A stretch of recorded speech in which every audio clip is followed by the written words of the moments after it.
Hello दोस्तों, कैसे हो आप सब। ग्लोबल मार्केट के हालात देख के कोई कैसे खुश रह सकता है। और जो हालात बने हुए हैं ना मेरे भाई, ऐसा लग रहा है कि अभी हमारी मुश्किलें और बढ़ते देखने को मिल सकती हैं। क्योंकि जहां एक तरफ सारी दुनिया की हालत ख़राब थी, यूएसए की मार्केट, ट्रम्प चाचा अलग ही लेवल पे टोर दिखा रहे थे, अपना अलग ही खेल चल रहा था उनका। लेकिन अब जो है यूएसए की मार्केट पे भी प्रेशर देखने को मिल रहा है। और कल जो सीपीआई का डाटा निकल के आया है, जितना एक्सपेक्टेड था उतना तो निकल के आया, लेकिन लास्ट मंथ से अगर कंपेयर करते हैं तो काफ़ी बढ़कर निकल के आया है। और उसके बाद यूएसए की मार्केट के अंदर एक बड़ा क्रैश देखने को मिला और ट्रिलियंस ऑफ डॉलर मार्केट से वॉश आउट हो गए। और उसका impact bitcoin, crypto currency, global market, gold, silver सब पे देखने को मिल रहा है। तो क्या ये एक ट्रेलर है? क्योंकि अगर सीपीआई डाटा बढ़कर निकल के आया है तो इन्फ्लेशन को कंट्रोल करने के लिए जहां पर घटाने की बात कर रहे थे इंटरेस्ट रेट, वहां बढ़ते देखने को मिल सकते हैं। और अगर ऐसा होगा तो आप समझ लीजिए ये ग्लोबल मार्केट्स के लिए, यूएसए की मार्केट के लिए अच्छा सिग्नल नहीं है। इसके बारे में तो थोड़ा डिटेल में बात करेंगे ही, लेकिन दो बड़े नाम, आपने वॉरेन बफेट का नाम तो सुना होगा, बिलियंस ऑफ डॉलर कैश लेके बैठे हैं और कितनी बार मैंने इसके बारे में बताया। लेकिन उनका जो इंडिकेटर है भाई, हिस्टोरिकली हाई पर है, 239% पे पहुंच गया है कि यूएसए की मार्केट ओवर बॉट पोजीशन के अंदर है भाई साहब। यहाँ पर आने वाले टाइम के अंदर ये एआई का बबल अगर फूट गया तो यूएसए की मार्केट का क्या होगा। और अगर यूएसए की मार्केट गिरी तो आपको क्या लग रहा है, क्या है कि दुनिया के किसी भी कोने में हो, कहीं ना कहीं उसका इम्पैक्ट ग्लोबल मार्केट पे पड़ेगा ही पड़ेगा। और अगर ऐसा होगा तो आपके पोर्टफोलियो की भी बैंड बजते देखने को मिल सकती है। साथ के साथ में बैंक ऑफ अमेरिका ने भी यहाँ पर वार्निंग दी है, रेड सिग्नल दिए हैं कि भाई साहब ये जो यूएसए की मार्केट है, यहाँ पर प्रॉफिट बुक करो। और कहीं ना कहीं रेड फ्लैग दिख रहे हैं। थोड़ा सा डिटेल में बताने की और समझाने की कोशिश करूँगा। मेरी कोशिश रहती है दोस्तों, जो भी सिचुएशन हो आपके सामने रहूँ, जो है रखने की कोशिश करूँ। तबीयत थोड़ी ख़राब थी, आपको पता है मैं ट्रैवल करके आया हूँ, लेकिन ट्रैवल करने में भी हालत ख़राब। जो यात्रा थी बहुत मुश्किल थी, बद्रीनाथ केदारनाथ की, लेकिन आने के बाद फिर तबीयत ख़राब। ऐसा लग रहा है कि भाई साहब पोर्टफोलियो ने वैसे मारा हुआ है और यहाँ पे जो जो जो तबीयत वैसे ख़राब हो रखी है। चलो एनीवेज, ये तो चलता रहेगा, लेकिन मेरी कोशिश रहती है कि भाई जैसे भी हो मैं आपको अप टू डेट रखने की कोशिश करूँ। लेकिन यहाँ पर बिटकॉइन और क्रिप्टो करेंसी को लेके क्या सिचुएशन बन रही है वो समझने की कोशिश करनी है। क्योंकि एक इम्पॉर्टेंट सपोर्ट जोन को ये अभी फ़िलहाल मेंटेन करने की कोशिश कर रहा है। और ये मैं आज से नहीं, पिछले 6 महीने से इस बारे में आपको बताने समझाने की कोशिश कर रहा हूँ कि ये लेवल है। अगर आप कुछ करने की कोशिश कर रहे हो, सोच रहे हो, तो ये लेवल पे आए तो कुछ करने की कोशिश करना। नहीं, अगर यहाँ नहीं टिका हिस्टोरिकली, अगर मई, जून, जुलाई, अगस्त को देखते हैं, अगर यहाँ से गिरा तो $50,000। तो ये बात मैं बार बार रिपीट करूँगा तो आपको अच्छा नहीं लगता, बुरा ही लगता है। लेकिन वही है ना कि जब तक आपको बताया समझाया ना जाए, आप कहाँ मानने वाले हो।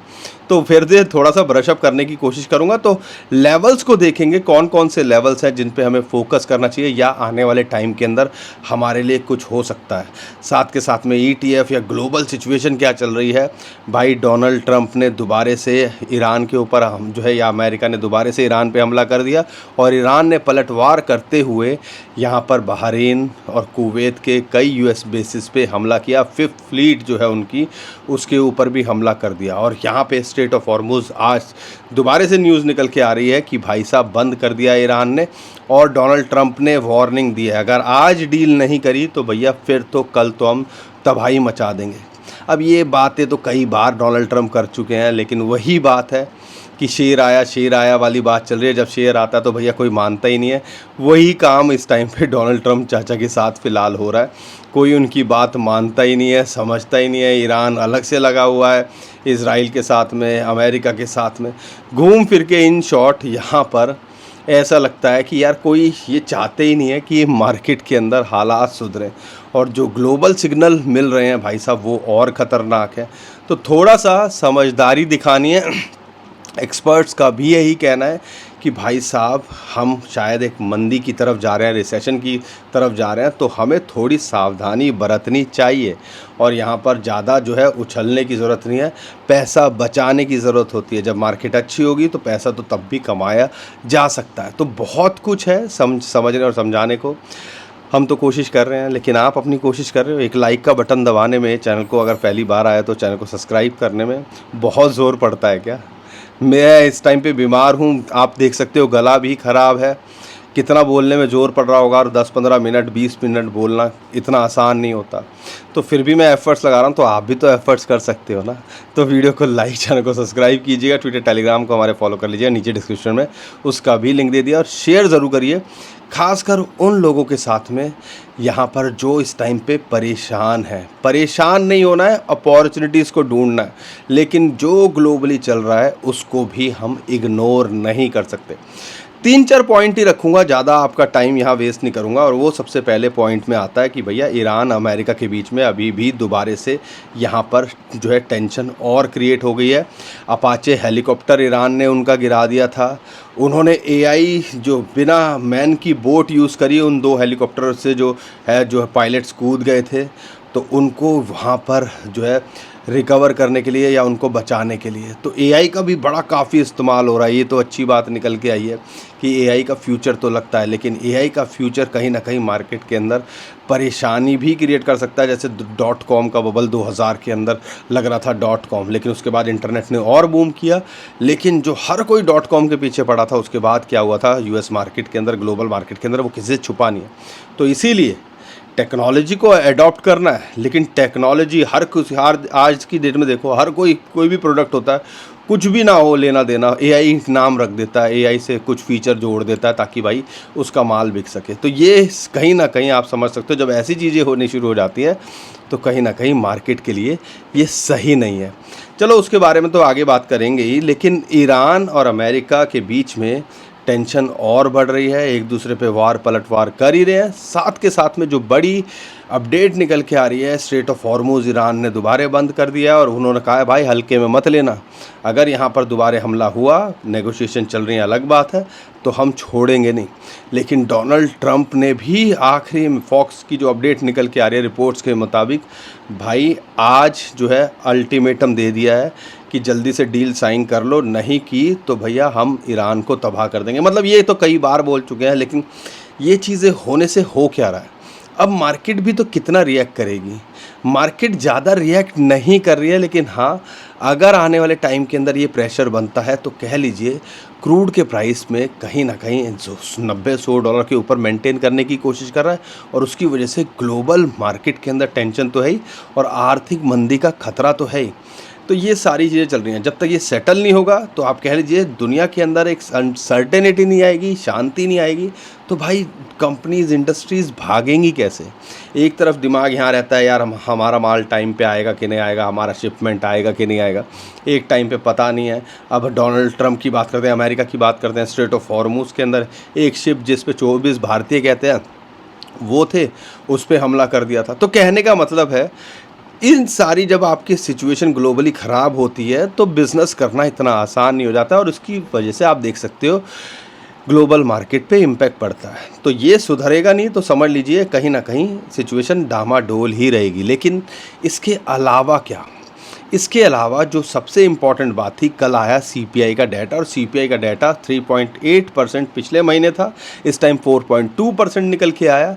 जितना एक्सपेक्टेड था वो तो निकल के आया, लेकिन काफ़ी बढ़ के निकल के आया। अब इसकी वजह से जैसे ये डाटा निकल के आया और यूएसए की मार्केट खुली, 1.5% से ऊपर यूएसए की मार्केट यहाँ क्रैश होते देखने को मिली, ट्रिलियंस ऑफ डॉलर मार्केट से वॉश आउट हो गया।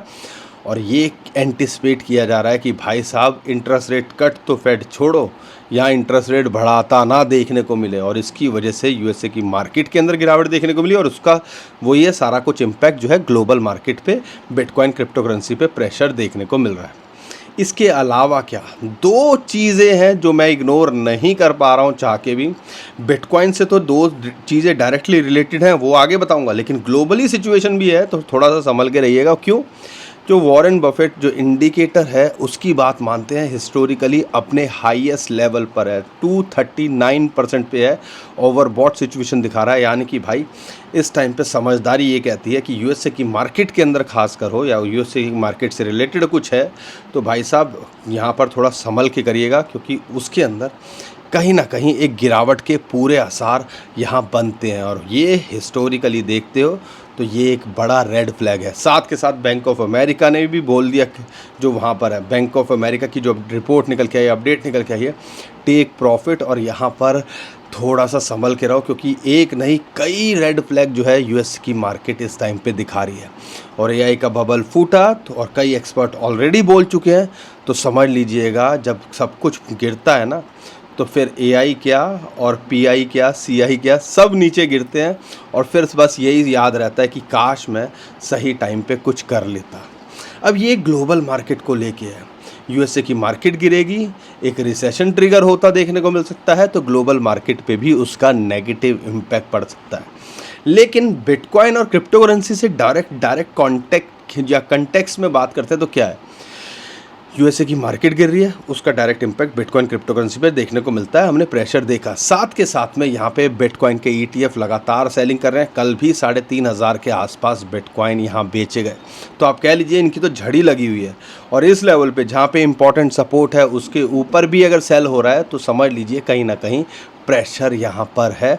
और अगर आप देखते हो एक सपोर्ट की बात करते हैं, 200 week moving average, 50 day moving average, 200 week moving average आप कह लीजिए ऑलमोस्ट $62,000 के बीच में, और 50 मंथ मूविंग एवरेज जो कि $59,000 के बीच में आती है, वो सपोर्ट जोन है। समझ लो ये एक इम्पॉर्टेंट लेवल है या जोन है जिसके बारे में मैंने आपको लगातार बताया भी, और जब यहाँ पर आया था तब भी बोला था एक अच्छी सपोर्ट है। और आप देखो कुछ दिनों से यही मेंटेन करने की कोशिश कर रहा है। अगर एंट्री के लिए देख रहे हो और अगर आप 10-20% और गिरने पे कोई टेंशन नहीं होगी तो आप कह लीजिए कि लॉन्ग टर्म के हिसाब से एक बड़ा अच्छा एंट्री पॉइंट यहाँ तो बनता ही है। अगर यहाँ से गिरता है तो फिर रेफरेंस लो हिस्टोरिकली डाटा का। हिस्टोरिकली डाटा का कहता है मई, जून, जुलाई, अगस्त, सितंबर, हिस्टोरिकली हाफिंग ईयर के बाद का रट जाना चाहिए, ऑल टाइम हाई बनाता है और उसके बाद नया बॉटम बनाता है। इलेक्शन ईयर भी है और इलेक्शन के ईयर से पहले नवंबर अक्टूबर से पहले बिटकॉइन का प्राइस मई, जून, जुलाई में 50 से 70% गिरता है। अगर उसकी कैलकुलेशन लेता हूँ $80,000 के पे हाई पे था मई की स्टार्टिंग में, तो आप कह लीजिए $50,000 के नीचे भी आ जाए तो हम ज़्यादा शॉक नहीं होंगे। तो वो हमारा दूसरा एंट्री पॉइंट हो सकता है। लेकिन ये तो डराने वाली बात है। लेकिन अच्छी बात क्या है, हिस्टोरिकली देखते हो इलेक्शन के बाद, नवंबर में इलेक्शन है मिड टर्म के यूएसए के अंदर, उसके बाद क्या होता है, उसके बाद बिटकॉइन अच्छा खासा बड़ा मूव भी लेता है और फिर यहाँ पर हमने देखा है कि 50 से 100% की ग्रोथ भी दिखाता है। तो आप कह लीजिए गिरेगा भी तो आने वाले देर सवेर में, अगर हिस्ट्री रिपीट हो रही है तो पूरी ही होनी चाहिए, तो ऐसा भी होता देखने को मिल सकता है। लेकिन कहानी वही रह गई है, 2026-2027 में हो सकता है बिटकॉइन एक बड़ा उछाल 2027 की शुरुआत में या अक्टूबर, नवंबर, दिसंबर में लेता देखने को मिले। लेकिन फ़िलहाल के लिए थोड़ा सा सतर्क रहना है, क्योंकि ट्रम्प चाचा और ग्लोबल सिचुएशन भी ख़राब है, यूएसए की मार्केट भी कहीं ना कहीं रेड फ्लैग दे रही है। और यहाँ पर जिस लेवल पे है, तो अगर आप पार्ट में देख रहे हो तो कुछ देखिए, अदरवाइज़ शांति से यहाँ बैठ के जो है शांति से बैठे रहिए। और सेम ही सिचुएशन ऑल्ट कॉइन्स के साथ में है। इथेरियम को देखते हो, इथेरियम $1,500 के आसपास है, एक एंट्री यहाँ बनाई जा सकती है। अगर लॉन्ग टर्म के लिए देख रहे हो, शॉर्ट टर्म में देख रहे हो, अगर यहाँ से गिरता है तो फिर ये जो इसका प्रीवियस बॉटम है $1,000 के आसपास, तो वहाँ देख सकते हो। बिटकॉइन अगर $50,000 के नीचे आएगा तो हम ज़्यादा शॉक नहीं होंगे कि ये इथेरियम का प्राइस भी 1200 और $1,000 के आसपास आता देखने को मिले। और सेम ही सिचुएशन सोलाना के साथ में $60 के नीचे अगर मिल रहा है तो एक अपॉर्चुनिटी फिर $50 के आसपास। तो पार्ट में अगर देख रहे हो, यूज़ केस कॉइन को देख रहे हो, तो यहाँ किया जा सकता है। बाकी यूएसए की मार्केट के अंदर थोड़ा सा और क्लोजली वॉच कीजिएगा, क्योंकि कल एक बड़ा दिन है। स्पेसएक्स का जो आईपीओ लॉन्च हो रहा है, कह रहे हैं कि जैसे ही आएगा इलॉन मस्क $1 ट्रिलियन कर जो है वर्थ रखने वाले पहले दुनिया के सब आदमी बन जाएंगे।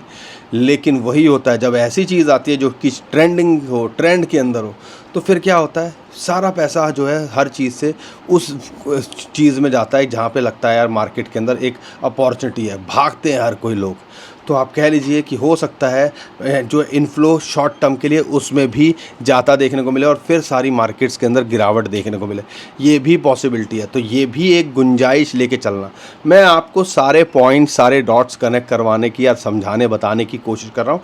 बाकी दोस्तों, हम कोई फाइनेंशियल एडवाइज़र नहीं है, हम कोशिश कर रहे हैं जो भी इन्फॉर्मेशन हो, अपडेट हो, आपको लगातार करने की। लेकिन समझदारी आप दिखाइएगा, बिना अपने फाइनेंशियल एडवाइज़र्स के कुछ मत कीजिएगा और रिस्क उतना लीजिएगा जितना आप झेल सको, और पोर्टफोलियो को मैनेजमेंट करना आपको आना चाहिए। 5-10% से ज़्यादा एक्सपोजर भी क्रिप्टो के अंदर नहीं होना चाहिए। बाकी दोस्तों, जो भी आता रहेगा मैं आपको करने की कोशिश करूँगा। उम्मीद करता हूँ एक फेयर आइडिया लग गया होगा।